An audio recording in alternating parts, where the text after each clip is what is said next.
Bonjour à tous et bienvenue dans ce nouvel épisode de l'ALAM, le podcast qui parle d'art, de militantisme et d'entrepreneuriat. Aujourd'hui, j'ai le plaisir de recevoir Margot Michel Debeau, intermittente en HMC et Rhodes à Lyon. On aborde grâce à elle et pour la première fois les dessous des métiers du maquillage et des costumes, ainsi que des métiers techniques de la scène. Avant de vous laisser avec le podcast, je vous rappelle que ce mois-ci, l'ALAM fête ses 3 ans. À cette occasion, je vous invite, si l'épisode vous plaît, à le soutenir sur les plateformes ainsi qu'à soutenir le projet sur les réseaux et la page Tipeee. Un grand merci à vous et puis je vous souhaite une très belle écoute.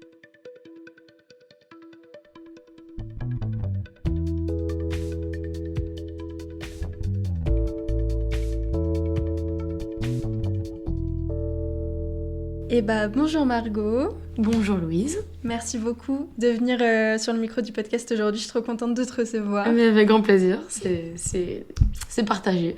Trop bien. Est-ce que déjà pour les personnes qui te connaissent pas, trop leur faute, pas bien, tu peux nous dire qui tu es et ce que tu fais dans la vie? Bonjour, je suis Margot Michel Debeau, voilà, faut intégrer les noms de famille, au moins on sait qui je suis. Je travaille dans la technique, autant dans le spectacle que dans le cinéma. Donc voilà, dans le spectacle, je suis Rhodes et HMC sur les plateaux de tournage. Alors, tu nous as dit que tu étais HMC, déjà on peut commencer par ça. Qu'est-ce que c'est HMC? Alors, le HMC, c'est habillage, maquillage, coiffure. Et du coup, dans ce pôle, c'est nous qui allons nous occuper des comédiens, comédiennes. Et du coup, les préparer pour être parfaits sur le plateau, les maquiller, les coiffer, les habiller selon les bien vouloirs du film. Ouais. Donc c'est un truc typiquement pour le cinéma? Ou c'est aussi au théâtre, on appelle ça comme ça aussi ou... Oui, dans tous les domaines où on a besoin qu'une comédienne soit préparée à une certaine tenue, un certain maquillage, on fait appel au HMC. J'ai souvent vu ça, notamment sur des concerts ou des représentations de théâtre. Il y a le coin HMC. Trop bien. Et en technique, tu nous as dit que tu faisais du Rhodes. Oui. Et est-ce que tu peux pareil nous définir ce que ça veut dire pour les gens qui connaissent pas? Bien sûr. Et du coup, le Rhodes, c'est purement et simplement être technicien sur le plateau du coup en concert où on monte, démonte les scènes, donc mise en place du son, de la lumière, de la vidéo, des décors et toutes les petites choses qui vont avec. Avant de parler de ton travail, j'aimerais bien qu'on revienne un peu sur ton parcours. Est-ce que tu peux nous dire ce qui t'a amené à ça? Tu commences de là où tu veux. Euh, c'est vrai que j'étais pas forcément prédestinée à faire ça. De base, je m'intéressais beaucoup à l'illustration, au dessin. Je devais partir dans une école d'animation pour faire de la 2D, de la 3D, surtout la 3D, j'aimais beaucoup ça. Mais par manque de moyens, je me suis retrouvée à la fac, qui était mon second choix, du coup, fac art du spectacle. Et bon, déjà, j'avais une... C'était pas encore une passion, mais j'avais un grand intérêt pour le cinéma. Et c'est précisé lors de ces années d'études ou en deuxième année de fac, je me suis spécialisée en cinéma. Du coup, voilà, j'ai fait ma licence art du spectacle sur cinéma. Ok. Et c'est tout. J'ai pas d'autres formations, du coup, dans les domaines où je travaille. Ok. Et alors, je sais pas si toi, dans ta fac, moi j'ai fait 1 an de art du spectacle aussi à la fac. Et moi, j'avais pas du tout de technique. Enfin, on avait beaucoup de théorie. Comment est-ce que Est-ce que toi, t'en avais dans ta fac et sinon, où est-ce que t'as pu l'apprendre? Alors, c'est vrai qu'en termes de technique, ça venait surtout lors de la deuxième année, où on touchait principalement aux caméras, au son, au montage. Mais c'est vraiment après où j'ai vraiment développé mes connaissances et mes techniques, on va dire. J'ai quasiment tout appris sur le tas. C'est comme ça que j'aime bien apprendre, c'est avec les personnes et voir en direct comment ça se passe et après essayer de retenir les techniques. Hmm. Quand t'as fini du coup ta licence, comment tu fais pour trouver tes premières expériences justement, ton réseau comment on passe de faire des études à réussir à trouver ses premiers jobs slash expériences bénévoles et tout? Là, c'est un peu compliqué en général. Mais j'ai eu beaucoup de chance car tout d'abord, j'ai commencé à faire des premiers tournages, on va dire semi-professionnels en deuxième année où j'étais bien devenue amie avec un professeur lors de la première année, un professeur en cinéma. Et j'ai commencé en régie. Du coup, je donnais des coups de main de gauche à droite. Et j'ai adoré, même s'il y a certaines des expériences qui étaient vraiment très dures et très fatigantes et assez, comment dire, ouais, aussi dures émotionnellement que physiquement. Et après, pour ce qui est du HMC, je me débrouillais déjà plutôt bien en maquillage. C'est un domaine qui m'intéressait. Dans les films que je regardais, je jetais un bon coup d'œil dessus. Un peu moins en costume. J'ai beaucoup commencé par le maquillage. Et j'ai vraiment appris sur le tas. Vraiment, avec les personnes avec qui j'ai travaillé, on m'a montré quelques techniques. Je me suis renseignée aussi. Je me suis beaucoup, beaucoup renseignée. Et c'est vraiment au fur et à mesure qu'on voit comment ça fonctionne. Et le costume aussi, je me suis un peu retrouvée par hasard ici pour faire tout le HMC sur un court métrage. Et je me suis dit, bon, allez, on va tester tout ça. Et j'ai adoré. C'était très très bien. Ouais. Voilà, c'est beaucoup d'apprentissage sur le tas. Ouais.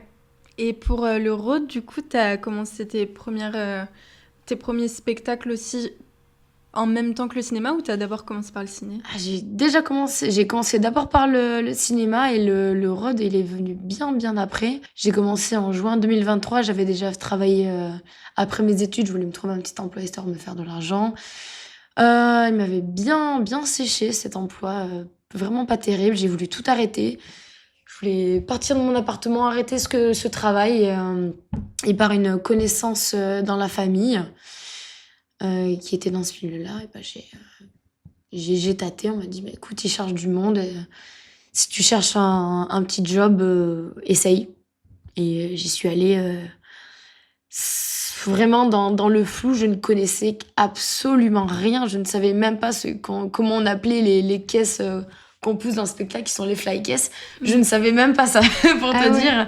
On m'a lâché à Marseille pour le concert de Beyoncé. On fait, allez, tiens, on va démonter la scène. C'est cool comme premier taf. C'est assez cool. J'ai commencé par faire du backline, donc enlever tous les instruments, un peu les premiers petits décors, et c'était parti. Trop bien. Donc, même le HMC, par exemple, c'est des métiers que t'as pas forcément voulu faire au départ, mais que t'as découvert sur le tas et qui t'ont amené vers là. Ouais, je pense. Mais dans mes souvenirs, j'ai quand même eu un fort attrait surtout pour les maquillages, en fait. Les costumes en secondaire, mais des premiers souvenirs que j'avais un livre, une genre d'encyclopédie, il avait dit faire un métier. Et je mettais mes stoppés net sur les maquillages FX et tout. Genre, waouh, c'est génial, j'ai envie d'apprendre à faire ça. Mais ça s'est perdu. Et après, vu que j'adorais me maquiller, me transformer un petit peu, je me suis dit, mais pourquoi pas? Et on m'a dit qu'ils cherchaient une maquilleuse sur ce court-métrage. Allons-y, on va voir ce que ça donne. Et j'ai beaucoup aimé.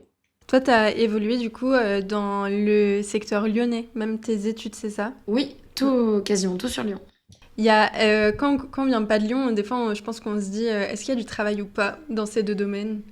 Alors, en cinéma, de manière professionnelle, sur Lyon, c'est quand même assez compliqué. On n'est pas les mieux accompagnés, grâce à certains politiciens qui veulent mettre des bâtons dans les roues. On ne les citera pas, Laurent Wauquiez. Wauquiez, on ne te citera pas. C'est dommage parce qu'on a une très belle région, on est proche de tout et on a tellement de choses à faire. Mais il y a déjà voilà, le pôle Pixel qui a déjà pris qui a bien pris les devants sur certaines choses, mais bon, ça reste assez en dessous de ce que la région parisienne peut offrir, et même le sud avec le tournage de petites émissions, même d'émissions télé, ouais, c'est ça, ouais. Oui, Séries télé, tout ça, beaucoup d'audiovisuel, et c'est super chouette. Et nous, sur Lyon, alors qu'on a tellement de matière, on se trouve un peu coincé. Et en road, oui, on a pas mal de travail. Ça dépend des années. Il y en a des années où on galère un peu plus, et des années comme cette année où j'ai beaucoup plus d'heures.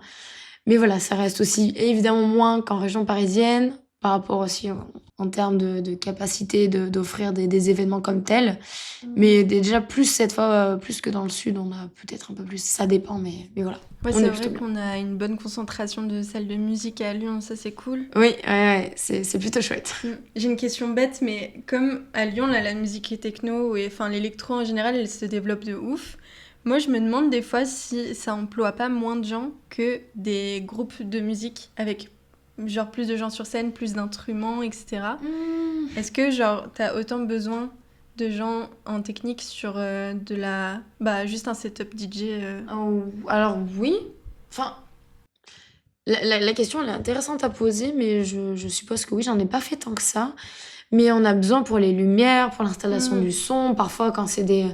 On avait fait Fred Again à l'Altony Garnier, et il faut un minimum de, voilà, un peu de déco, un bon écran, monter une autre scène sur des praticables. Ça demande quand même. C'est... Ouais, grave. Non, mais je trouve ça intéressant parce que là, le secteur musical, il évolue de ouf à Lyon.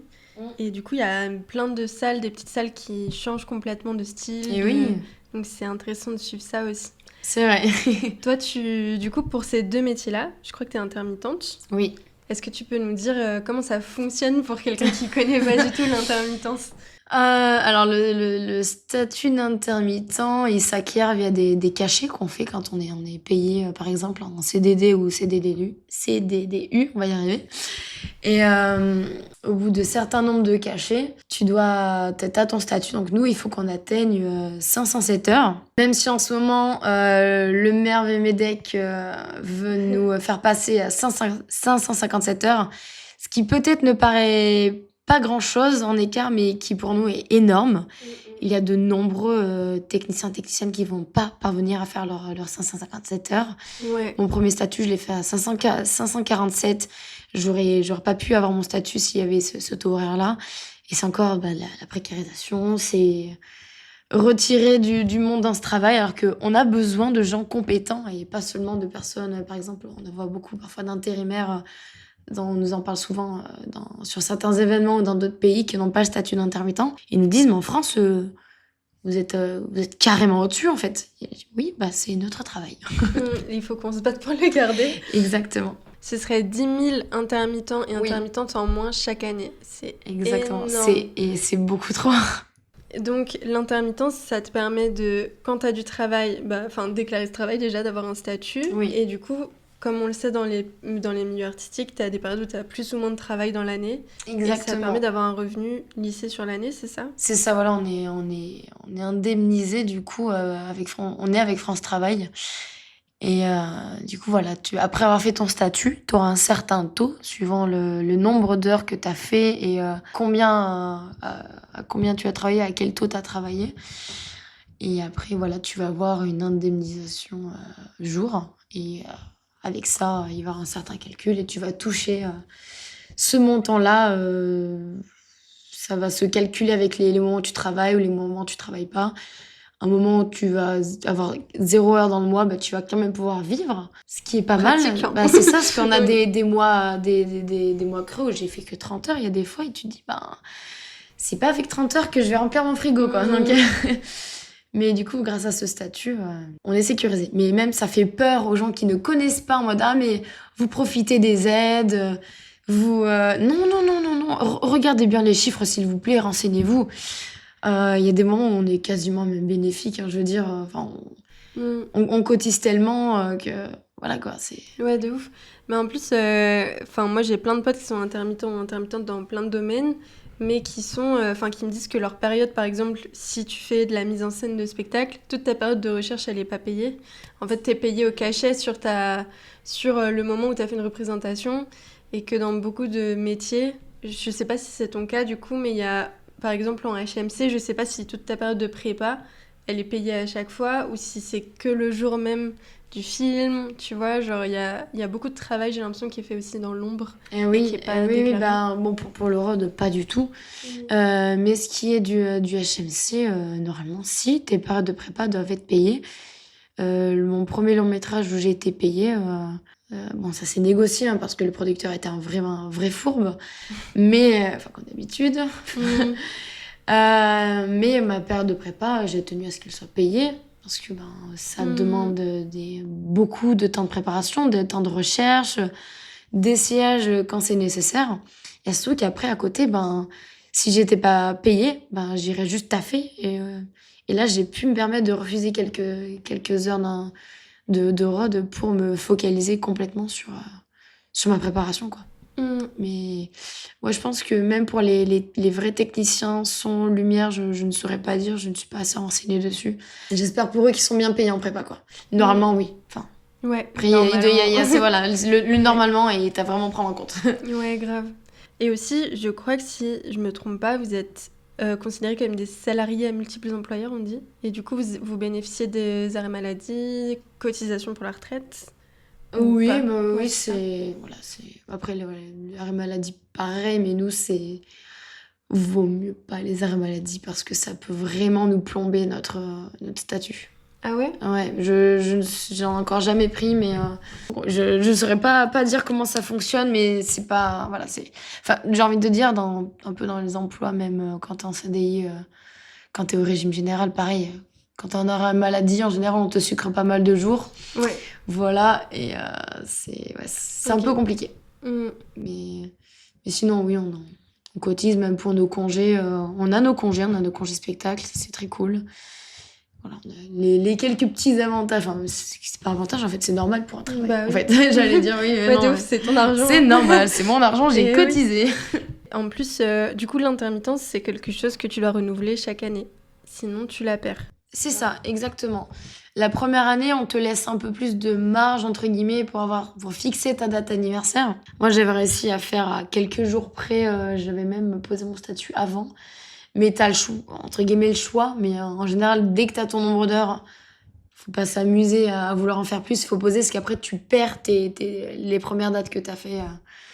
Voilà. Et après, là, chaque année, j'ai une date. Et à cette date, si j'ai pas fait mon nombre d'heures, ciao le statut. Est-ce que c'est une pression que tu ressens les premières années ou tu penses que tu la ressens toute ta vie? Ou est-ce qu'il y a un moment où tu es un peu plus confortable et tu sais que tu vas la renouveler? C'est un truc que je me demande. Alors, la première année d'intermittence, tout le monde est en stress. C'est vraiment la panique. Tu sais pas, en fait. Tu sais pas, est-ce qu'on va t'appeler, est-ce qu'on va te rappeler, est-ce qu'il va y avoir suffisamment de spectacles aux alentours pour pouvoir y participer.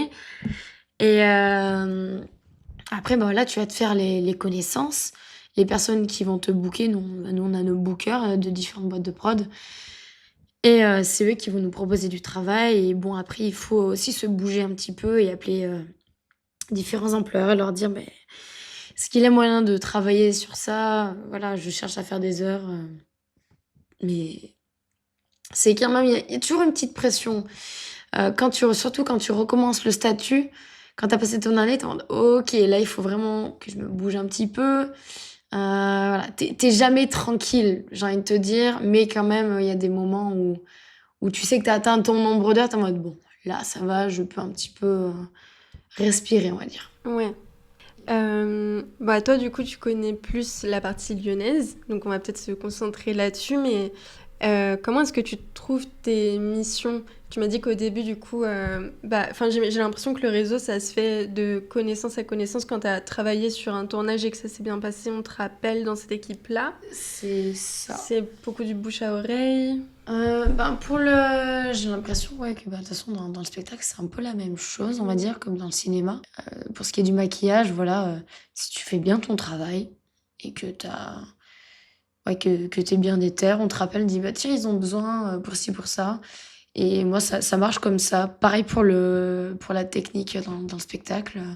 Si tu montres que t'es déterminé, que t'es motivé et que tu te débrouilles assez bien, on va te rappeler. Mais voilà, parfois, il faut un petit peu... pas insister, mais il faut bien montrer que t'es là, en gros, pour pouvoir être rappelé. Parce que il y a des périodes où il y a beaucoup de monde qui sont aussi en galère et de se faire une place, c'est un peu compliqué. Mais c'est un réseau qui fonctionne essentiellement bouche à oreille, je pense. Et ouais. Est-ce que toi, tu as eu l'intermittence par choix? Tu as plusieurs statuts qui sont possibles dans ces deux métiers ou c'est un petit peu la voie, ta voie favorite, genre en termes de conditions de travail? Oui, après, il faut... Par exemple, il y a surtout dans le cinéma, tu as le statut d'auto-entrepreneur, entrepreneuse. Et c'est là où je pense quand tu as vraiment une activité précise, comme j'ai des connaissances qui sont vraiment costumières, qui sont auto-entrepreneuses, qui gèrent ça comme ça, elles n'ont pas le statut. Je sais que tu peux combiner l'intermittence et l'auto-entreprise. Oui, oui, oui, j'ai plusieurs collègues qui le font, qui travaillent, voilà, qui sont dans la musique, qui font des heures en intermittence et qui font leur pain, qui gagnent leur pain en tant qu'auto-entrepreneur, auto-entrepreneur, entrepreneuse, on va y arriver. Et après, dans de très rares cas, au régime général, avec des CDD, non, CDD, CDI. Ça, pour moi, c'est les riches de la culture. Oui, Quand voilà, t'as ton CDI, exactement. c'est Quand t'es en dingue. CDI dans la culture, bon, je pense que t'as un sacré parcours. Mais j'ai envie de te dire, auto-entrepreneuse et intermittent, c'est sur la même. Ça, ça se suit un petit peu. Mais j'avoue que intermittence, moi, je suis très bien. Du coup, tu m'as dit que tu avais appris ces deux métiers-là sur le tas, avec l'expérience.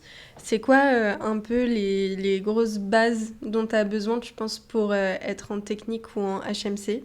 En technique dans le spectacle, déjà, il faut vraiment être très débrouillard, du bon sens, une bonne écoute, parce que tu vas devoir communiquer avec les équipes, avec tes collègues constamment. Et vraiment une bonne sociabilité, détermination, c'est ce qui fonctionne bien dans l'ensemble. Et voilà. Si t'es fainéant, tu vas pas t'en sortir, quoi. Malheureusement, on te rappellera pas. Mais bon. Et en HMC, je dirais un peu pareil, mais beaucoup plus vraiment être habile de ses mains, j'ai envie de te dire, avoir un bon œil, notamment une bonne pensée sur les couleurs, une bonne compréhension de la matière que tu travailles. Mais j'ai envie de te dire quand même beaucoup de débrouillardise et de bricolage. Hmm. Ouais, et puis j'imagine quand, par exemple, en HMC, t'as aussi des bases d'hygiène et tout qui sont Oui, oui, oui, importantes. oui, oui, oui, oui, Hmm. c'est tellement, tellement, tellement important. L'hygiène, c'est... De toute façon, tu t'en rends compte au fur et à mesure, mais chaque fois, il faut nettoyer son matériel, il faut désinfecter parce que quand tu as plusieurs actrices dans la même journée, Hmm. tu peux pas te permettre de leur passer le même pinceau que leur collègue a eu. Non, c'est pas possible. Puis même en termes de couleur, quand tu prends une couleur, on dirait une couleur rouge, puis ensuite tu prends une couleur bleue, forcément, non, il faut nettoyer ses pinceaux. Et, il faut être là-dessus, je suis assez tatillon, ça me stresse de faire mal les choses entre guillemets si jamais je les fais mal, genre je veux que tout soit droit, que tout soit propre. Hmm. Et voilà, au moins je respecte, c'est me respecter moi et mon travail et les personnes avec qui je travaille, quoi. Ouais, bah je sais pas, je saurais pas trop dire pourquoi, mais j'ai grave l'image enfin j'ai l'impression que le maquillage, habillage, costume aussi, mais maquillage, moi c'est ce que j'ai le plus souvent, avec qui je travaille le plus souvent, c'est des métiers qui sont assez peu valorisés, j'ai l'impression que c'est des métiers qui sont pas pris au sérieux, alors que ça demande une technique en fonction de la texture de la peau de la personne, si c'est une peau sèche, pas sèche, machin. Enfin, en fait, il y a tellement de choses à prendre en compte. Et j'ai l'impression que c'est des métiers qui sont grave pas respectés en termes de temps sur les plateaux, de prépa, de valorisation aussi. Tu sais, quand on me dit ah, je sais pas, je suis chef op, c'est stylé, tu vois. Et maquilleuse ou maquilleur, on va être moins. Alors que c'est un travail de fou qui change tout. Un travail de fou. T'en penses quoi, ouais, mais de t'as ça tout dit, t'as clairement tout dit. C'est ça, hein, mais sur une date récente où j'ai été payée en intermittence, en maquillage, ce qui est assez rare. On savait même pas que j'étais sur plateau en fait. Ah ouais. Alors que c'était sur des joueurs de foot et il fallait vraiment. À la limite, tu vois, tu peux t'en foutre, c'est pas le plus important, mais si je suis là, c'est que vous l'avez voulu, c'est qu'il y a une raison, c'est qu'il faut un minimum que les personnes à la caméra soient présentables. Et voilà, quoi. J'étais dans mon coin, je faisais mon travail, il fallait pas que je fasse trop de bruit et tout, que j'en mode dans ton coin, reste là. Mais oui, ça demande en maquillage notamment une technique, mais j'ai envie de te dire, faut pas sortir de nulle part pour en faire, faut avoir un minimum d'intérêt et de connaissances. Et je dis ça, mais moi j'aurais beaucoup aimé à un certain moment faire une formation pour avoir toutes les bases. Et du coup, je les ai apprises avec les personnes. Mais voilà, savoir quelle peau ton comédien, ta comédienne a, s'il a des allergies, ça aussi c'est très important. Plein de choses, quel est son sous-ton, tout ça, c'est tellement important, sinon tu vas te retrouver. J'ai déjà vu des tournages, on va dire des courts-métrages, même étudiants, autant, mais genre, ça se voit que vous n'avez pas mis d'effort vous n'avez pas fait l'effort dans le HMC. On sait que vous avez voulu tout miser sur la technique mise en scène et l'image et tout. Mais à un moment donné, si vous voulez un film crédible, il faut le HMC. En costume, pareil. C'est bien mignon de prendre tes fringues qui sortent du placard, ça tu peux. Mais il faut que ce soit, en raccord avec ton film. Il faut que ça représente le personnage. Il faut que ça passe bien, que tu aies vu avec l'équipe image pour voir si à la lumière ça passe bien, si à la caméra ça passe bien, ou si même au son, ton matériel va pas faire un bruit immense et totalement désagréable au final, quoi. Donc c'est un vrai travail et on n'est pas du tout valorisé. Il y a certaines personnes où, oui, on l'est, parce que j'ai l'habitude de travailler avec elles, notamment avec les dissociés. Là, je sais que, évidemment, quand j'ai des tournages avec eux, je suis importante et ça fait plaisir. Grave. Voilà. Et ouais, justement, est-ce que tu aurais des anecdotes à nous partager sur des anecdotes de HMC? Ok, oui. Bon, déjà, faut savoir que pour mon premier long métrage, on m'a refourgué tout le taf au dernier moment. C'est-à-dire, après, c'est pas du tout la faute du réalisateur, ni rien. D'ailleurs, que j'embrasse très fort, la Méo Flores. Mais en gros, j'ai eu un mois pour reprendre tout le travail de costumière qui était passé par là et qu'il y en a une qui a lâché le projet au dernier moment et une qu'on avait changé les dates, elle pouvait plus. Tout à leur honneur, c'est ok. Mais un mois pour repréparer une 60aine de costumes. J'ai cru que j'allais devenir folle. Et les tournages, on te prévient une semaine, où on demande, et je vois souvent ça, où on demande une semaine à l'avance, on cherche une maquilleuse pour notre film. Mais mais vous demandez des choses, mais ils demandent parfois des effets spéciaux, des choses, on a besoin de temps de préparation, on a besoin de faire des essais. Et non, on arrive comme ça, en mode, on arrive avec notre matériel, tout se passera bien. Non. Ouais, c'est un manque de considération de ouf. Un manque de considération. Et notamment pour des amis qui doivent faire des prothèses. J'ai une amie on lui a demandé de faire des choses. Il dit, mais tu as besoin d'au moins 2 semaines pour faire ça. Et toutes les personnes qui sont à HMC et qui entendront ça, on se sait. Hein, on se sait, on nous prend au dernier moment comme si on avait des pouvoirs magiques. Mais non, c'est du travail, beaucoup de travail. Ouais, moi j'ai capté ça avec l'expérience aussi, tu sais, en photo, du coup je travaille des fois avec des maquilleuses et genre c'est bête au début, il y a des choses auxquelles tu penses pas, mais en fait toujours avoir un endroit pour que la personne puisse poser ses affaires, faire son truc, parce que des fois elle se trouvait à taffer par terre, tu vois, et c'est pas respectueux, et aussi tout le prix que ça coûte, c'est le matériel et tout, et en fait c'est trop important. Qu'est-ce que ce serait pour toi les choses qui font que tu te sens respectée dans le processus en tant que HMC, du coup? Quelles choses est-ce que les personnes avec qui tu travailles t'aimes qu'elles mettent en place pour que tu te sentes bien? Alors déjà, comme tu l'as très bien dit sur les 2 points, avoir un espace.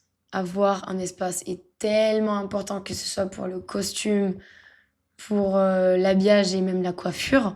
On a besoin de notre espace de travail.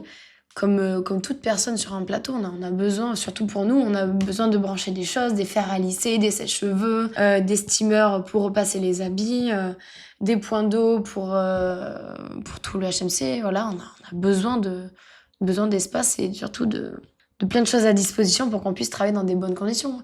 Et des fois, je me suis retrouvée à tourner dans des endroits où je me suis dit, mais c'est pas possible. Il y en a, c'est dans des endroits où il fait sombre, humide, où je devais maquiller avec une lumière mais immonde. Et du coup, t'es obligé de maquiller au flash. Les endroits où il pue, tes fringues, elles prennent l'odeur. C'est pas possible. Dans des caves, dans des casses, en extérieur où t'as aucun moyen, t'as aucun point d'eau, aucun point d'électricité. Et là, bon, voilà. Là, tu rigoles pas trop. Mais si ces personnes arrivent à respecter ça, avoir un espace et aussi bien défrayer le matériel des HMC est très cher, notamment en maquillage où tu as beaucoup de produits qui se périment assez vite. C'est très rarement où on est défrayé de notre matériel. Ou alors il faut le demander, mais c'est pas instinctif. Donc voilà, c'est les bons points. Je pense que je suis en train d'en oublier plein, mais déjà ça, bon, voilà, c'est important. Du coup, les personnes qui font du HMC qui nous regardent, si jamais elles travaillent en intermittence en HMC, elles peuvent demander aussi d'être défrayées pour leur matériel. C'est deux choses différentes. Il faut demander des défraiements pour le matériel, c'est très important. C'est trop bien. Comment t'arrives à calculer un peu tes prix? Ça va dépendre. Ça va beaucoup, beaucoup dépendre de différentes personnes. En général, j'ai tendance à demander beaucoup de défraiements sur les produits qui se périment plutôt vite. Donc, on va dire surtout les fonds de teint, il faut avoir la bonne teinte. Peut-être un peu moins sur tout ce qui est les palettes de fard à paupières. Ouais, plutôt sec, on va dire ça. Parce que même les fards gras, pareil, ça coûte déjà cher de base. Et quand on en utilise beaucoup, ben, voilà, on est bien heureux de se les faire rembourser parce que ça coûte très cher. Mais ça va dépendre. Il y a... je ne saurais pas dire, je pense qu'il doit y avoir certaines bases en mode ouais, on demande autant, mais ça dépend vraiment, c'est très subjectif. Est-ce que tu peux un peu nous pitcher c'est quoi la journée d'une personne qui fait du HMC et si t'as une journée type? Alors ça dépend si t'es en prépa ou t'es sur le plateau. Donc vite fait en prépa. En général, bon déjà je reçois mon scénario, je le lis plusieurs fois. Ça on va dire c'est plus sur une semaine parce que faire ça tout en une journée. Tu prépares de ton côté, tu lis tout ça, tu relèves tous les détails importants, tu notes, tu fais tes premières ébauches, tes premiers croquis. Tu parles avec le réalisateur pour voir sa vision. Tu parles avec d'autres, au fur et à mesure, tu parles avec les autres pôles pour voir si une fois que avec le réalisateur tu as validé tes premières idées, tu vas valider avec le pôle image. Il y a un peu tous les autres pôles de son pour voir si ça va avec eux aussi. Après, voilà, tu cours dans tous les sens pour aller acheter ce qu'il te faut, pour aller chiner. Surtout, moi, j'aime bien faire ça en frais prix. Tu fais tes essayages, tu demandes déjà les tailles aux comédiens, comédiennes, leur mensuration, tout ça, leurs allergies, leur peau, tous les petits détails. Et après, tu fais des essayages. Une fois que c'est tout validé, tu nettoies tout, tu packs et t'attends le jour J où là, sur une bonne prépa, sur une journée typique en HMC, je vais parler autant qu'en habillage, en maquillage, là où je le fais le plus. En maquillage, t'arrives, tu t'installes, tu poses ton setup. En costume, pareil, tu mets tes fringues sur les cintres, tu les prépares, tu les styles, tac, tac. Tes comédiens, comédiennes viennent, tu les prépares, tu les envoies sur le plateau. Et pendant toute la journée, il faut que tu sois derrière pour faire toutes les retouches. Et ça aussi, c'est important qu'on nous laisse une place et du temps pour qu'on fasse des retouches, parce qu'à chaque fois, je n'ai pas le temps, je suis obligée de courir voir l'assistant réel, leur dire « S'il vous plaît, j'ai besoin de 1 minute maximum pour faire mes retouches. » Et il y en a, limite, ils râlent pour faire les retouches. Non, c'est important, sinon tu vas avoir des faux raccords, ça va être dégueu. Mais voilà. Sinon, tu râleras en post-prod parce que tu dirais que la personne brille et je te l'avais dit. Voilà, exactement. Et après, sinon, une journée typique de l'autre côté de mon travail, c'est-à-dire en road. On m'appelle la veille, ou non, la veille c'est rare, plutôt on va dire quelques semaines avant, sur cette date. Je vais bosser, ça dépend, les horaires sont jamais les mêmes. En général, on va dire 6-7 heures du matin, je pars faire mon montage. 13-14 heures, j'ai fini, je dors et je mange. Et le soir, je reviens 22 heures environ, jusqu'à 1h, 2h, voire 3h du mat pour démonter. C'est des très grosses journées. Même si tu travailles que 8 heures ou 10 heures, entre midi et 2, quand t'as quelques heures de trou, tu dors. T'en profites pour te reposer et surtout manger, regagner des forces et tu repars bosser. Ouais. Oui, ça doit être bizarre en plus d'avoir une grosse coupure comme ça dans la journée. En final, ça te prend un temps beaucoup plus large. C'est rare où je fais quelque chose vraiment où je suis active pendant ces temps de pause parce que je me suis levée tôt, j'ai faim, faut que je me repose, faut que je reprenne des forces. Surtout s'il y a des moments où j'enchaîne le lendemain, quand je me couche, je finis mon taf à 2h, je me couche à 3h et que le lendemain, je dois me lever à 5h pour retourner taffer, quoi. Donc voilà, on a besoin de prendre des forces. Est-ce que les roads, ils peuvent voir le spectacle qu'ils montent? C'est très rare, j'ai envie de te dire. Parce que nous, en général, on est convoqués une demi-heure avant la fin du show. Pour la plupart d'entre nous, on a un peu la flemme. Mais sinon, parfois, il y a des fois, on nous laisse pas rentrer dans la salle.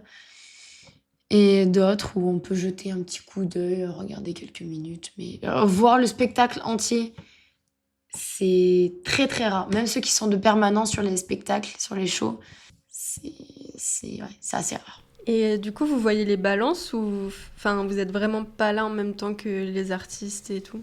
Non, ouais, nous, une fois qu'on a fini de monter, ils commencent un peu à faire leurs tests, leurs balances. Les techos, ils commencent à faire ça dès qu'on a fini.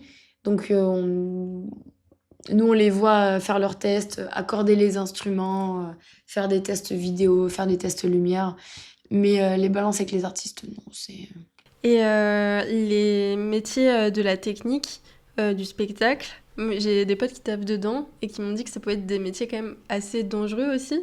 Bien sûr. Comment ça se passe niveau règles de sécurité? Qu'est-ce que tu en penses? Déjà, en termes de sécurité, on est assez rodé là-dessus. Déjà, on doit avoir nos EPI, donc casque, gants si on veut, et chaussures de sécurité obligatoires. Casque et chaussures de sécu, ça, c'est... Tu les as pas, ça sert à rien, tu viens pas. Après, il y a des petits plans, c'est un peu plus cool, on va dire.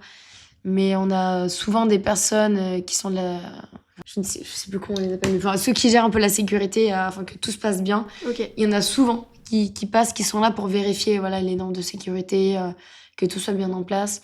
Parce que aussi, il y a les rigueurs qui sont en haut, c'est ceux qui accrochent les moteurs sur lesquels on va accrocher des ponts, sur lesquels on va attacher des lumières ou de la vidéo ou du son. Ils travaillent en haut et par mégarde, si un jour ils font tomber un truc et que t'as pas ton casque, c'est finito, quoi. Et même eux, ils sont... Voilà, c'est la sécurité avant tout. C'est pour ça qu'il faut toujours être alerte sur le chantier. C'est un chantier, en fait. C'est pas rien. Ouais, grave. Oui, c'est des gros projets qui pèsent lourd, c'est des métiers en hauteur des fois aussi. Exactement. Et puis il suffit que même les personnes qui travaillent en hauteur te lâchent un petit bout de métal. On a souvent les goupilles pour aller lier les points ensemble. Elles te tombent dessus, mais voilà, quoi, t'es assommé. Si t'as pas ton casque, quand ils travaillent en hauteur, ils travaillent en hauteur. Ouais. Mais ouais. Et d'autant plus que aussi, pour une bonne sécurité, il faut avoir des bons équipements. Et ces bons équipements coûtent assez cher. Et nous, on a 1 euro par contrat, je crois, ou par date. Je ne saurais plus, j'ai peur de dire des bêtises. Mais voilà. C'est bien. C'est peut-être pas forcément assez. Ah, vous avez un petit pourcentage de votre paye pour vous acheter du matériel de sécu, c'est ça? C'est ça en général, j'ai envie de te dire, par date, par contrat, on doit avoir 1 euro. Richesse. Richesse absolue. Hein. Donc il dit, il me faut 80 dates pour acheter un casque, quoi. Ok. Donc, voilà, un peu le truc. Les chaussures de sécu, t'en veux une bonne paire, tu dois claquer 130 balles. Ouais, dans mes derniers achats, c'était un casque de sécurité et une paire de gants. Je suis ressortie pour 100 balles et quelques. Mais voilà. C'est important d'avoir de bons équipements. Et aussi les laserman et les petits couteaux suisses plus. Bon, t'es pas obligé d'en avoir, mais c'est quand même important que t'en aies. Pareil pour les marteaux d'échafaudage, c'est un peu mieux. Et voilà. Grave. Vous travaillez toi, tu travailles souvent avec la même équipe, du coup, ou tu t'es amené à rencontrer tout le temps des gens différents? Comment ça fonctionne? Alors, pour les rods locaux, on est assez nombreux et on travaille assez souvent ensemble. Il y en a que je vais pas voir sur d'autres dates, il y en a que je vais voir plus souvent. Ça dépend vraiment. Après, on a beaucoup de Stéphanois qui viennent bosser avec nous, des Grenoblois, parfois des Dromois qui nous viennent. C'est assez cool. On va d'été différentes. Mais tiens, ça fait longtemps que je t'ai pas vu. C'est super. Et pour ce qui est des équipes de tournée, là, c'est plus rare qu'on tombe sur les mêmes. Vu qu'ils suivent leurs artistes, c'est quasiment un one shot. On les voit sur les dates, on les revoit plus. Il m'est arrivé d'en revoir certains. C'est très cool quand tu t'entends bien avec eux, mais en général, c'est équipe de tournée, tu les vois rarement 2 fois. Donc toi, t'es employé du coup par les salles ou par les orgas? Ouais, par les orgas, par les boîtes de prod différentes qui tournent sur Lyon, qui font l'organisation d'événements. Ben, c'est eux qui vont nous. Ils ont des bookers, ils nous disent, bah, ok, ils leur disent, allez, prenez allez, une dizaine de rods pour cette date-là, et puis ils nous envoient des messages, et oui, Ok. non, tu travailles pas, allez. Ok. Et est-ce que pareil, t'aurais un peu une anecdote sur des boulots de road qui se sont hyper bien passés, que t'as adoré ou alors que t'as détesté? T'as envie de partager un truc?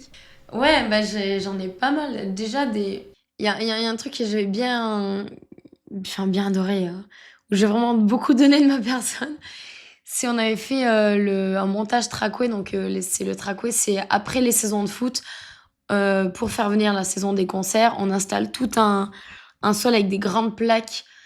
Bon, avant, c'était des plaques en aluminium, fallait être je sais pas combien pour les porter. Elles étaient immenses. Là, t'es deux, ça fait 30 kilos, tu dois les porter. Et sur toute la surface du stade, tu fais ça pendant 10 heures.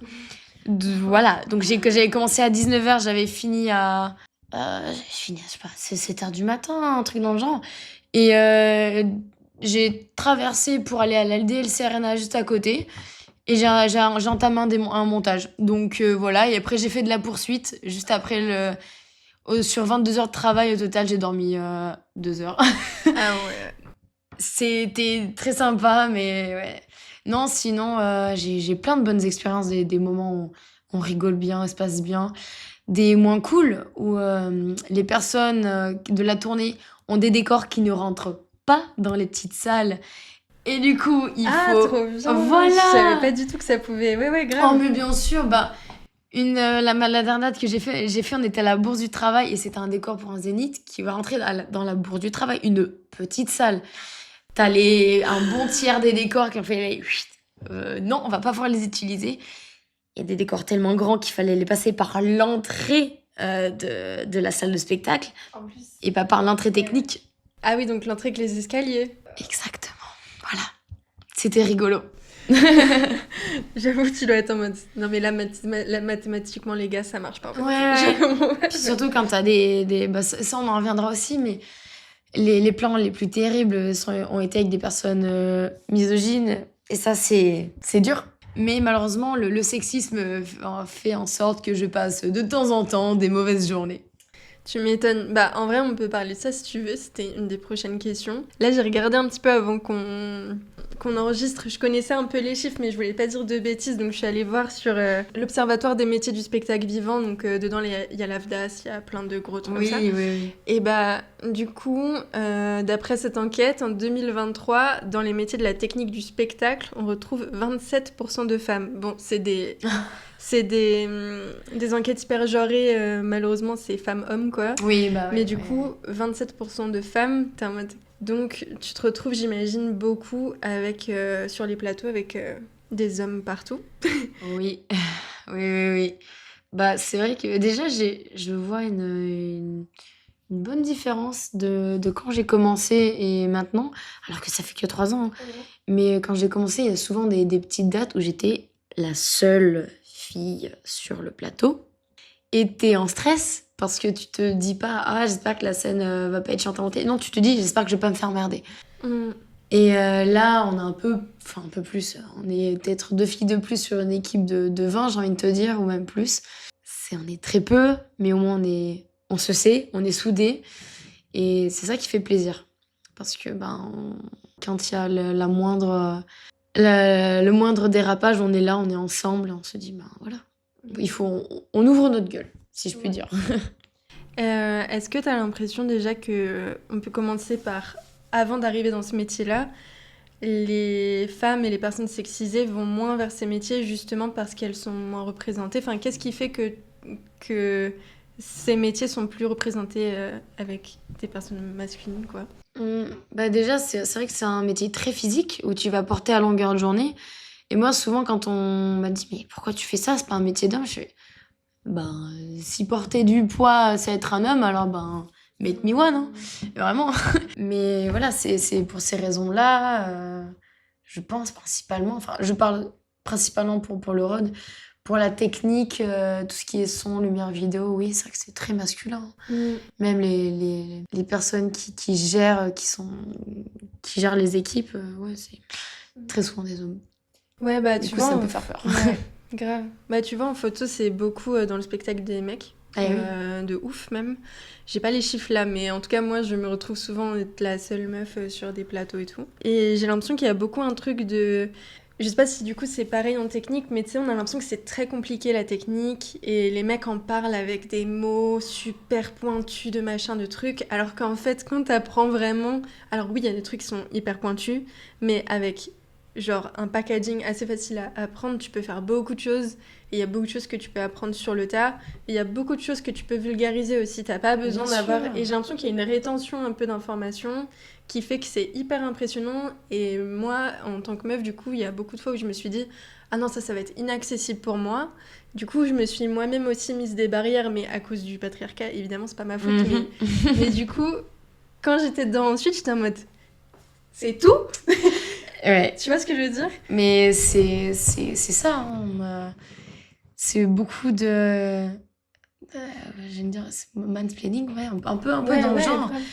Il y a souvent, on m'explique des trucs, je dis, mais attends, mais je sais que c'est plus simple. Explique avec des mots plus simples. T'as pas besoin de faire des pieds et des mains pour m'expliquer ça. Et en fait, on est toutes capables de faire ces métiers. C'est juste Ouais. qu'on nous laisse pas le temps de nous y atteler et juste d'apprendre, en fait, ce qu'on on doit tous apprendre à un moment donné ou à un autre. Et on n'est pas débiles.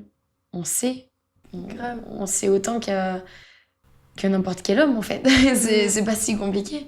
Il y a de nombreuses fois, on m'expliquait mon taf et je l'ai regardé, mais genre, mais t'es au courant que je sais, ou alors que c'est pas si compliqué que ça? Et c'est souvent, parfois, on propose des solutions, on nous écoute pas, ou il y a une personne qui nous écoute, et pardon, en général, c'est des hommes, et ils vont répéter en mode « Ah, mais attendez, j'ai trouvé, il faut faire comme ça. » Je te l'ai dit. Alors ça, ouais. Mais j'ai envie de te dire, une date sur 4, c'est ça. Ouais. Et voilà, ça fait chier. Hein. Et du coup, ouais, comment ça se traduit sur place, le sexisme ? Genre, il y a, comme t'as dit, mansplaining, manque de considération, quoi, dans tes paroles. Ou parfois, c'est plus direct. Ah oui. Un très bon exemple. Vas-y, dis-moi. Il y a sur une date à la LDLC Arena où on était en SFX, donc tout ce qui est un peu le feu, les confettis, tout ça, voilà, préparé. Sur 5, on était 4 meufs. Et à un moment donné, il fallait aller décharger un camion. Il y a 2 de nos collègues qui étaient déjà partis et nous, on les a rejoints. Et là, on arrive vers le camion et on les voit à côté et on dit « Mais pourquoi vous déchargez pas ?» Et elles nous regardent et nous disent « Bah, ouais, le chauffeur, il voulait pas de meuf dans son camion. » Et du coup, je les ai regardés, ni une ni deux, j'ai sauté dans le camion, j'y suis allée direct. Il a eu le temps de ne rien me dire. J'étais en mode, bon, allez, on fait quoi, on enchaîne? Et c'est en mode, mais en fait, t'as 2 comportements à adopter. C'est soit t'es en mode, tu veux pas de meuf? Eh ben, très bien, mais tu vas te décharger tout seul. Ou soit t'es en mode, bah attends, tu vas voir. Enfin, c'est chiant, t'es constamment en train de prouver que tu sais faire. Et mes premières années d'intermittent, ça a été ça. Parce que non seulement je suis rentrée assez facilement dans ce milieu-là, il faut le reconnaître. Et non seulement il fallait que je fasse valoir ce piston en mode « Ok, on m'a aidé à rentrer dans ce milieu-là, mais vous inquiétez pas, je sais faire. » Et en plus, il fallait que j'accentue ça, mon effort, parce que j'étais une meuf. Et il y a aussi quand t'es jeune aussi, je pense. Et quand t'es jeune en plus. Donc, ouais. On me l'avait dit, hein, mais il y a des fois, je me suis beaucoup trop donnée. J'y allais, mais corps et âme. Alors que, voilà, mais t'es obligé de faire tes preuves.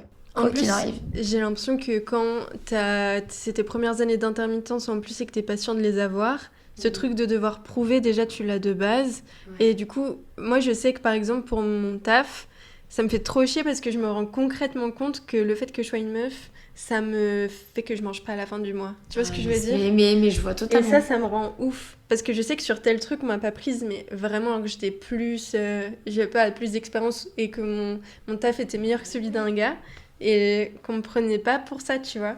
Mais c'était criant. Et il y a des fois, par exemple, C'est où terrible. on me donne ma carte pour avoir du taf. Et au final, on m'envoie un message genre, tu veux boire un verre ce soir, tu vois. Ah, oui, Des trucs comme ça. Oh Et là je suis en là. mode, mais là, je perds de l'argent parce que je suis une meuf, tu vois. Et ça me rendait folle. Ouais. Toi, ça t'arrive aussi, Oh ça? là là, punaise, le nombre de fois où t'es gentil. Moi, je suis quelqu'un de très sociable, j'adore parler aux gens.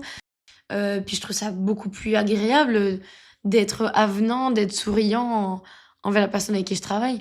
Et il y en a souvent, c'est en mode, ouais, bah, tu fais quoi après le travail? Tu bois un verre? T'as pas un Insta? T'as pas un réseau? Je suis juste gentille parce que j'aime les gens, je veux pas voir ta sale tête. Ah! Ouais. Et c'est malheureusement, et j'en parle à des collègues et il y en a, c'est quasiment à chaque date. Hein.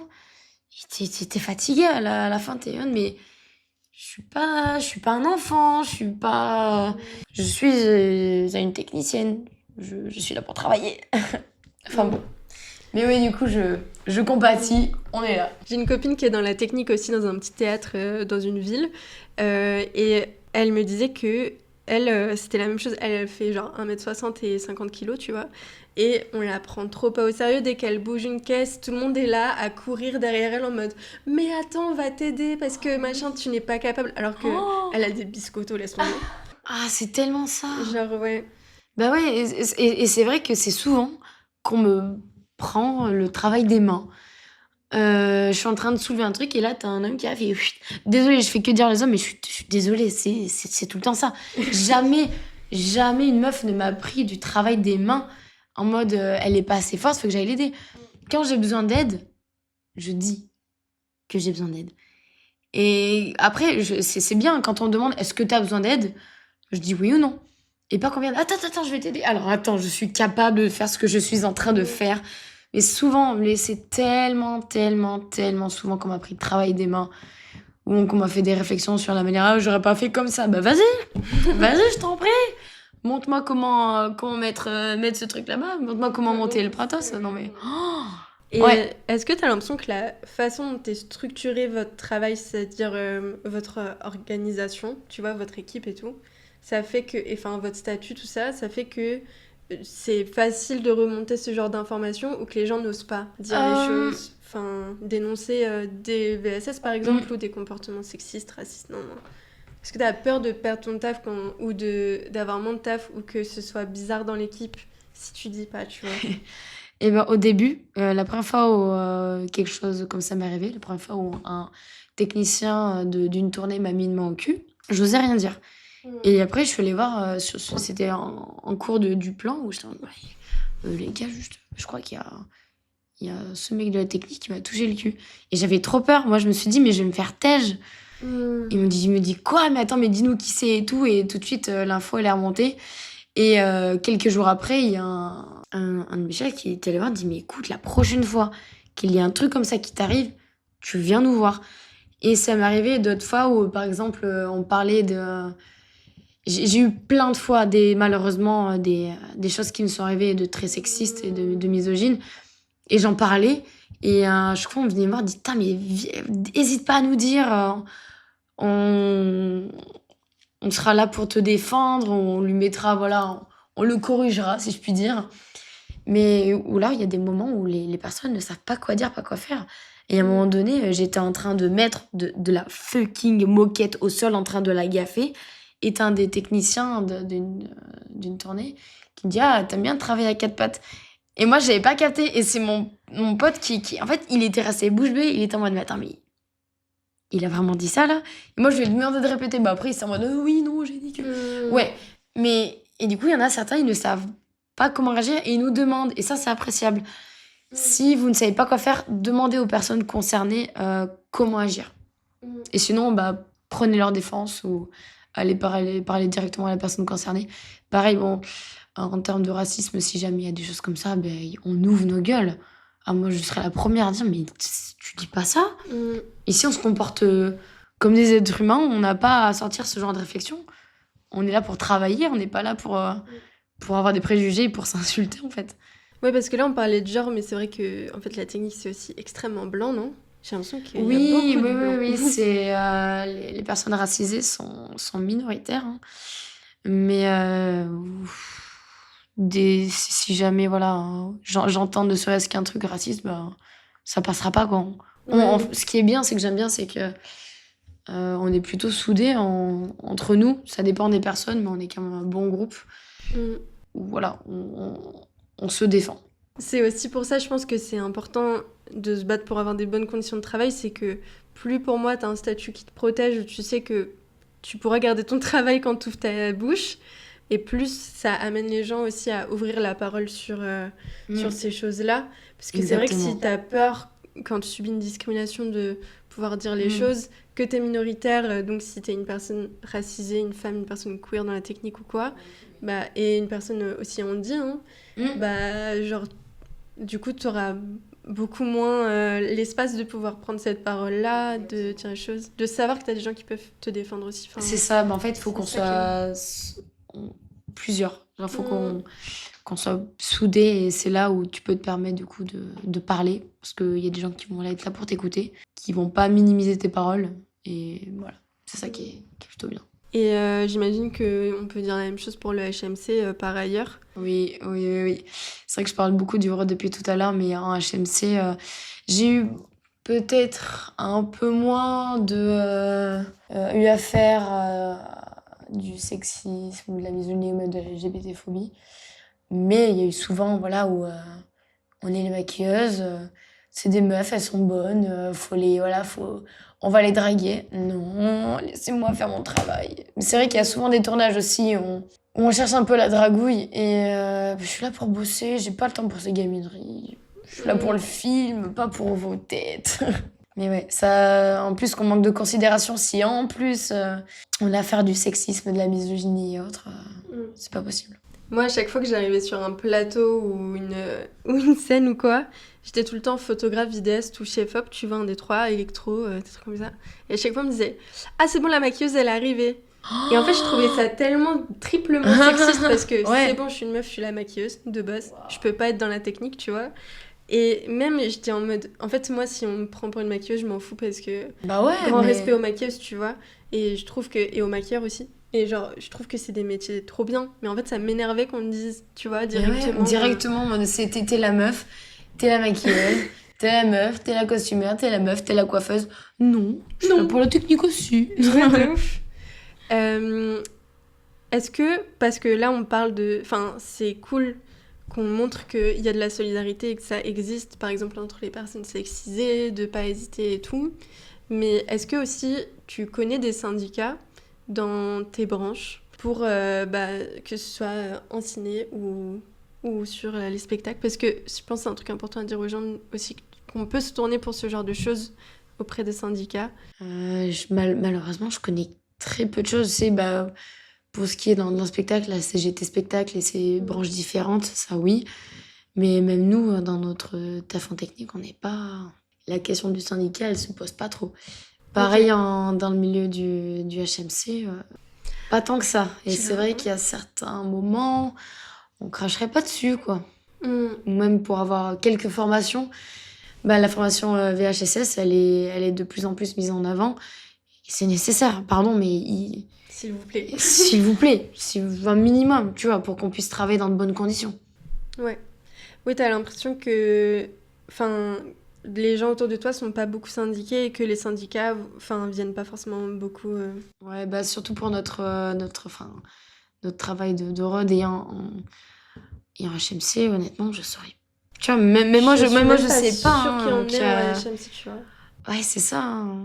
Mais bon, peut-être qu'il y a des collectifs ou des choses comme ça, mais... Je pense que les HMC, elles peuvent être représentées par des syndicats du ciné intermittent. Donc, Oui. genre le SPIAC pour la CGT. Je pense qu'il y en a pour d'autres. Mais c'est vrai que du coup, si on vient pas vous voir pour le dire, c'est ouf. Et par exemple, pour les auto-entreprises... Oh oui. Voilà. Je sais que la CNT peut syndiquer des gens en auto-entreprise, mais que la CGT veut pas. Bref.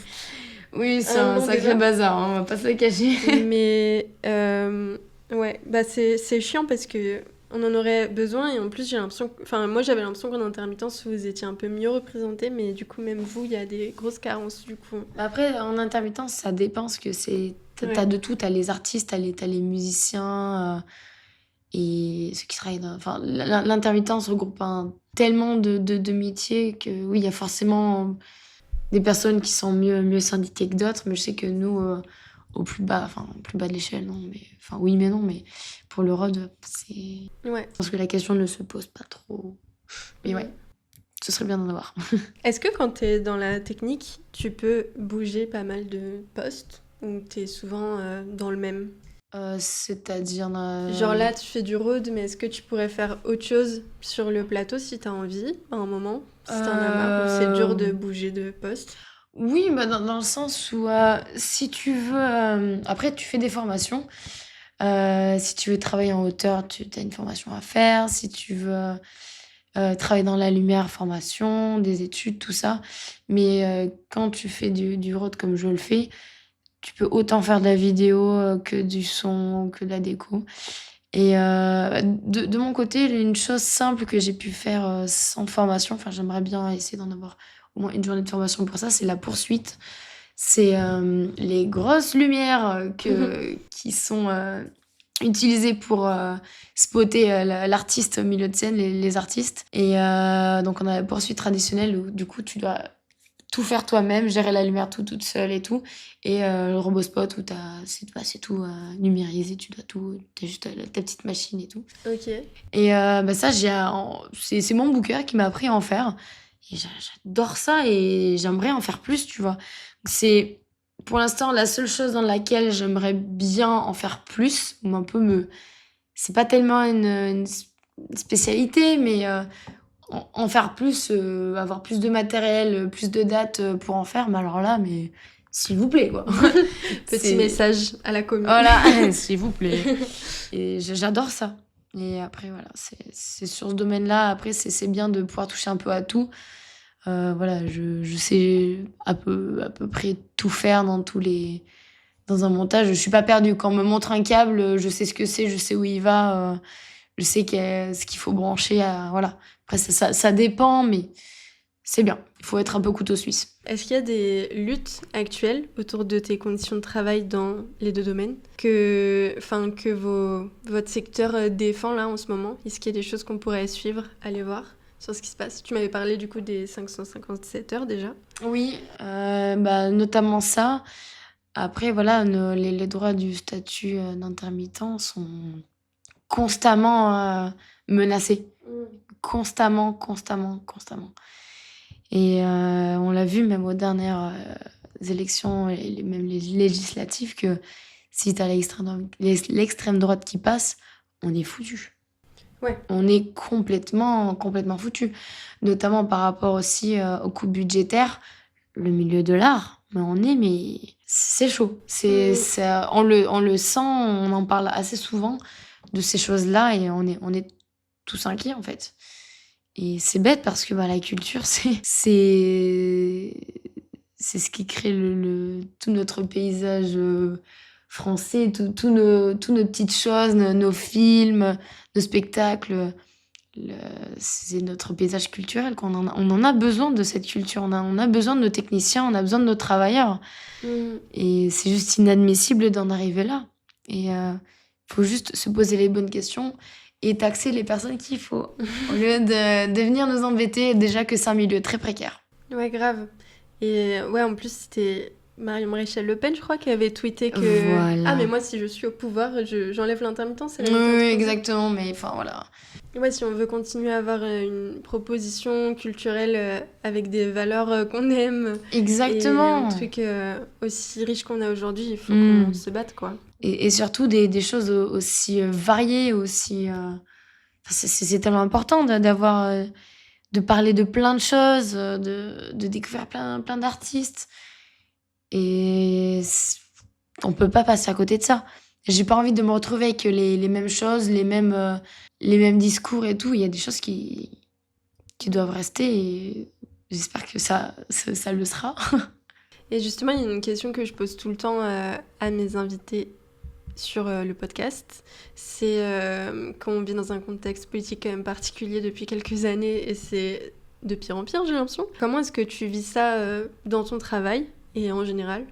Et est-ce qu'il y a des discussions autour de toi, dans tes secteurs, autour de ça? Comment vous vivez ça collectivement? Alors, de mon côté, je le vis vraiment pas bien du tout. C'est très compliqué de se réveiller les matins et de voir des nouvelles aussi accablantes, avec une montée du fascisme, de l'extrême droite et de toutes ces personnes-là qui veulent juste nuire à leur propre pays. Ils se disent être en valeur, en respecter les valeurs de la France et vouloir reprendre avec fierté le pays, mais non. Je me demande vraiment si ces personnes vivent dans le même monde que nous, que le reste du monde vit. Enfin, je sais pas, genre il y en a, ils prennent pas le temps de réfléchir et c'est bête, mais nous, on en parle très souvent dans nos milieux. On est tous assez engagés. Bon, il y en a certains, ils s'en foutent. Bon, bah, que bien leur fasse, mais si à un moment donné, tu pouvais réfléchir, parce que si t'es là, c'est grâce à certaines choses qui ont été mises en place. Donc, à un moment donné, il faut arrêter d'y cracher dessus et de dire, ouais, mais tout est politique maintenant. Oui, et heureusement, parce que si on enlève la politique de l'art et même de notre vie, de nos statuts, mais on va se retrouver à ne plus exister, en fait. C'est un combat constant.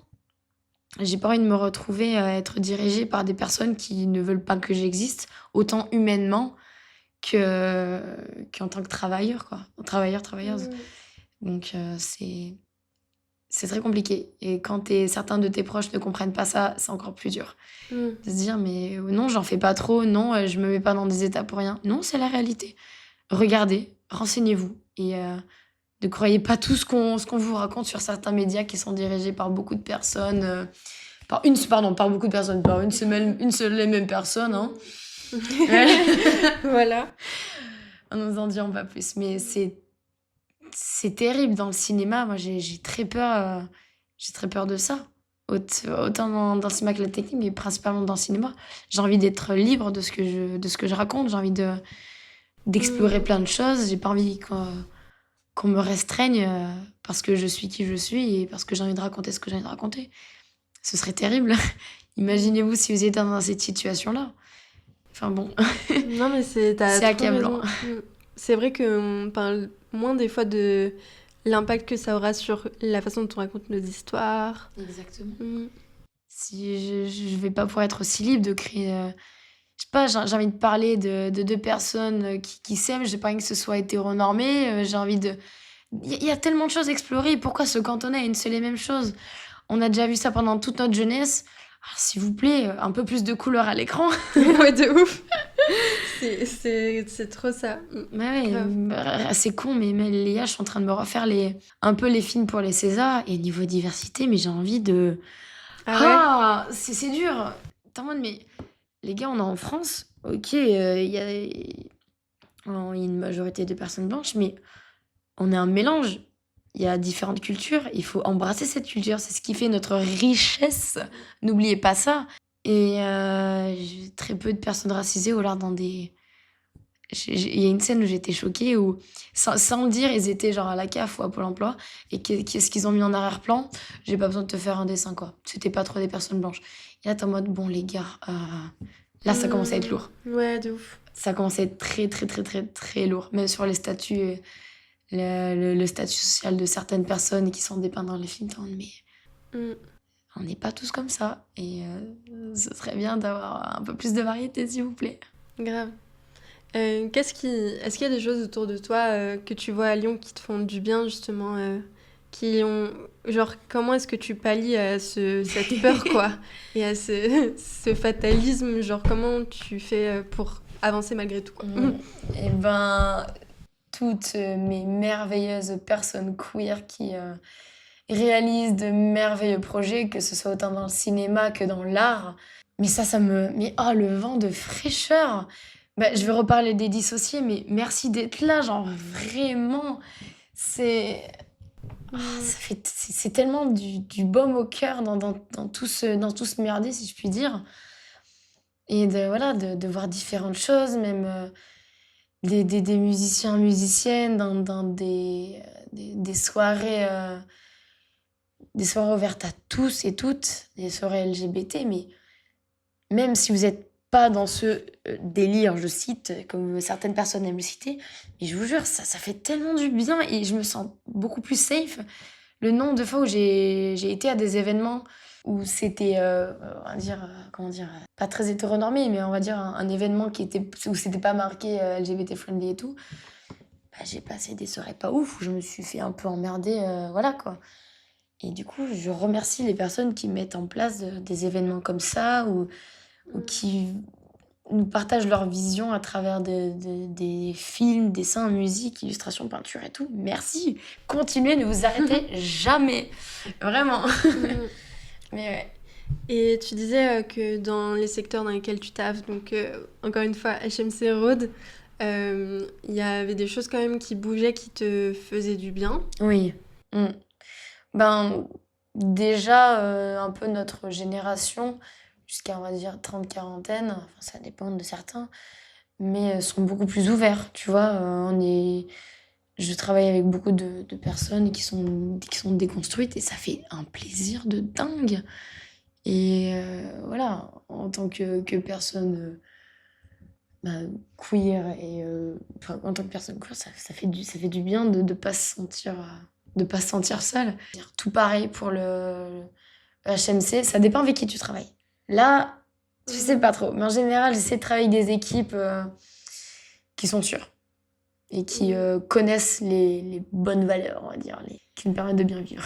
Oui, parce qu'il y a beaucoup de soucis dans le HMC de personnes qui connaissent pas comment maquiller une peau noire, qui savent pas coiffer aussi des cheveux avec des textures qui sont pas forcément lisses et blonds, quoi. Et oui, et ça, malheureusement, bah, j'ai eu 2-3 collègues qui ont fait des formations HMC, et qui m'ont dit, mais on nous apprend quasiment jamais ça. Et je suis désolée, mais il n'y a pas que des peaux blanches à maquiller, il n'y a pas que des sous-tons, des sous-tons nets, des sous-tons, enfin, il y a tellement de types de peaux différentes, il y a tellement de types de cheveux différents. Et pardon, mais c'est tellement, tellement important.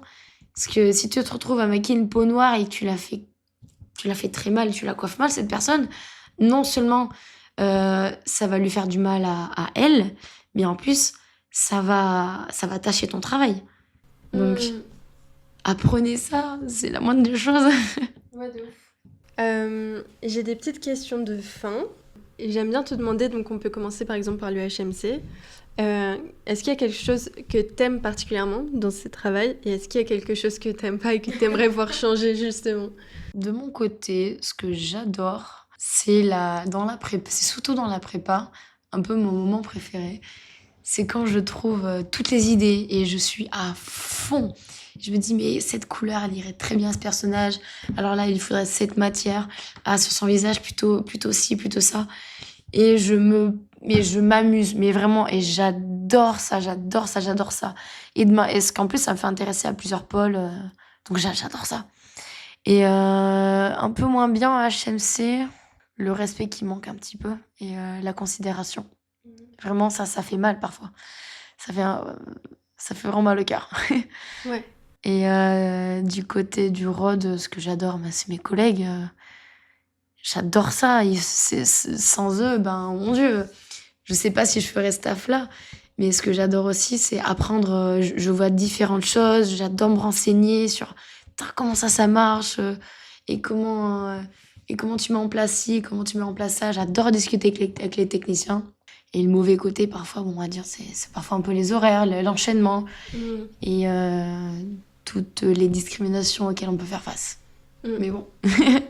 Ouais, donc ROD, c'est un travail très collectif, quoi.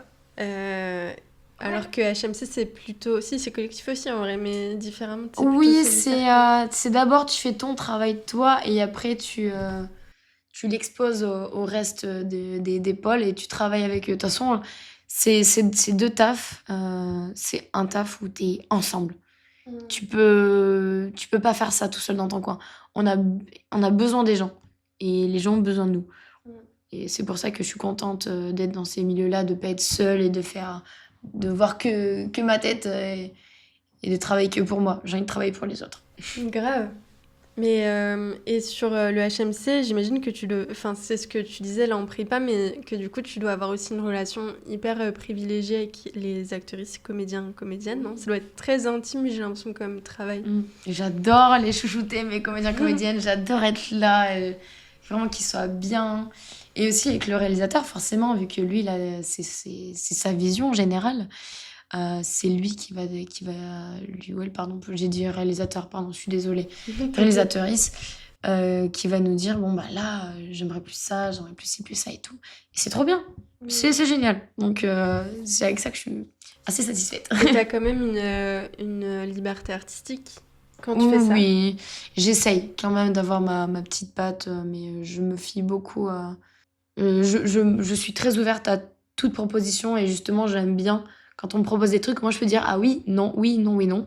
Parce qu'il y a des choses, des fois on me propose des trucs qui, mais bon, fais confiance en mes compétences, même si j'en ai pas tant que ça, je le sais un petit peu mieux. Mais ouais. Et est-ce qu'il y a des projets que tu as pour la suite, là, ces prochains temps? Des choses dont tu veux nous parler?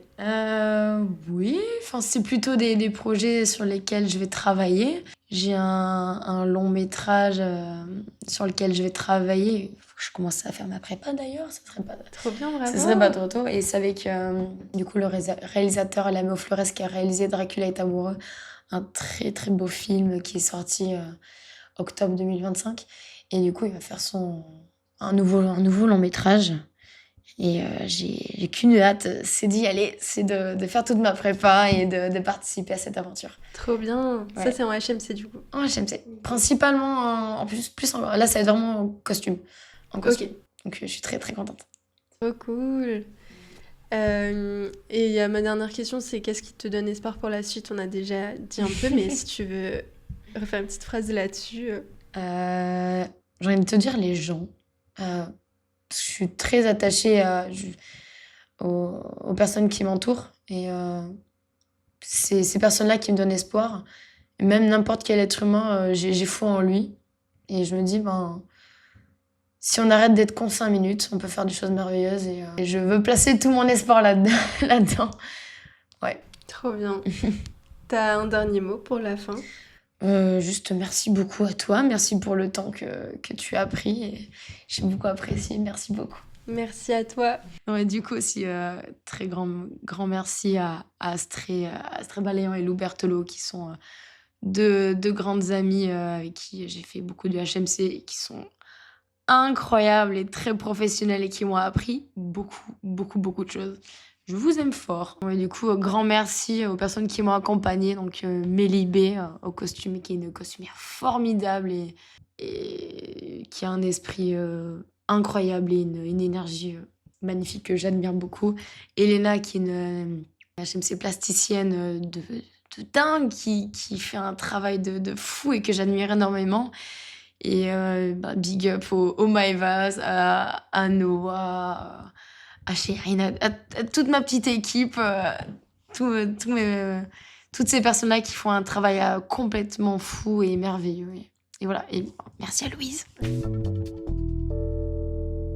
Merci beaucoup à Margot pour son temps et sa participation. C'était vraiment un plaisir de la recevoir au micro du podcast. Je vous invite évidemment à suivre et soutenir son travail que je vous mets en description. Aussi, le podcast a vraiment besoin de votre aide pour continuer à se développer. N'hésitez pas à commenter, liker, partager les épisodes sur les plateformes ainsi que sur le compte Instagram du podcast. À participer aussi aux prochains épisodes en répondant aux sondages et questionnaires que je partage sur les réseaux, ainsi qu'à faire un don sur la page Tipeee si vous le pouvez.